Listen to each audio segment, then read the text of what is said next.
Okay 7th class maths ఓకేనా. Second problem చూడండి. Second problem 36 divisible by find the value of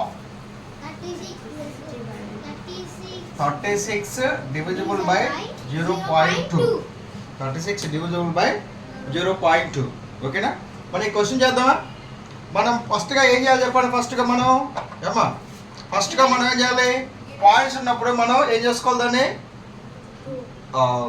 ఫ్రాక్షన్లో మార్చుకోవాలి, rational నెంబర్స్లో మార్చుకోవాలి. అంటే ఎంత, ఎగ్జాంపుల్గా 1.2 ఉంది, దాన్ని ఎలా మార్చుకోవచ్చు, పాయింట్ ఏదని చెప్పండి, దాన్ని 12. పాయింట్ తర్వాత ఎన్ని నెంబర్స్ ఉన్నాయి, 1 నెంబర్ ఉంది కాబట్టి మనం ఎంత పెట్టుకోవాలి, 10 పెట్టుకోవాలి, అంతేనా. రైట్. చూడండి, గివెన్ చెప్పండి సొల్యూషను. గివెన్ ఎంతమ్మా, గివెన్ 36 డివైడ్స్ 0.2 ఓకేనా. మన తర్వాత ఏం చేద్దాం చెప్పండి, పాయింట్ లేదని రాసుకుందాం ముందర. 0.2 ఉంది కాబట్టి దాన్ని ఎంత రాసుకోవచ్చు చెప్పండి, 36 డివిజిబుల్ 2/10 రాసుకుందామా. 2/10 రాసుకుందాం. పాయింట్ లేదని రాసుకుంటే ఎంత, అది 2/10 అవుతుంది కదా, అంతేనా. అంతేనా. నెక్స్ట్ ఇంకోటి ఏం చెప్పండి, ఇక్కడ డివిజన్ అనేది, division is convert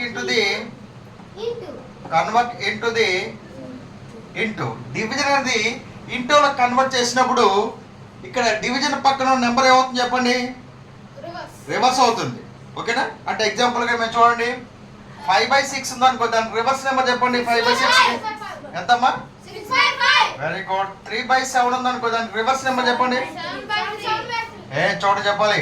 3/7కి reverse number ఎంత, అంటే కింద డినామినేటర్ అది న్యూమరేటర్ చెప్పాలి, న్యూమరేటర్ అది డినామినేటర్ చెప్పాలి ఓకేనా. ఇప్పుడు చెప్పండి, ఇక్కడ 36 డివిజన్ బదులు మనం ఏం పెట్టుకుంటున్నాం, మరి ఇక్కడ ఇంటూ పెట్టుకుంటున్నాం ఓకేనా.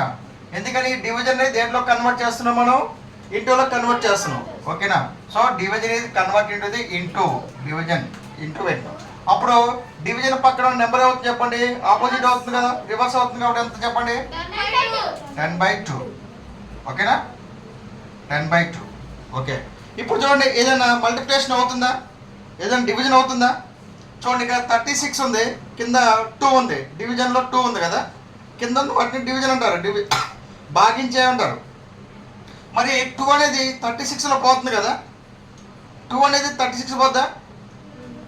చూడండి, 2 అనేది 36లో పోద్దా అంటే 2 36 2 × 36 అదే 36 డివైడ్ 2 అంటే ఇట్లా డివిజన్ చేస్తే 2 1 జా 2 1 6.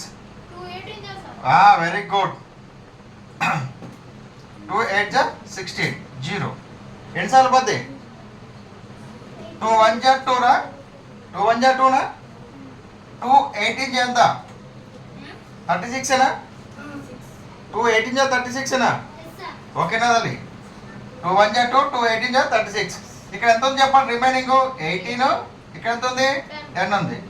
మరి 18 × 10 ఎంత చెప్పండి, ఇక్కడ 18 ఇక్కడ పెట్టుకోండి, ఇక్కడ ఎన్ని జీరోస్ ఉన్నాయి, 1 0 ఉంది కాబట్టి పుట్టింగ్ 1 0 180 ఓకేనా.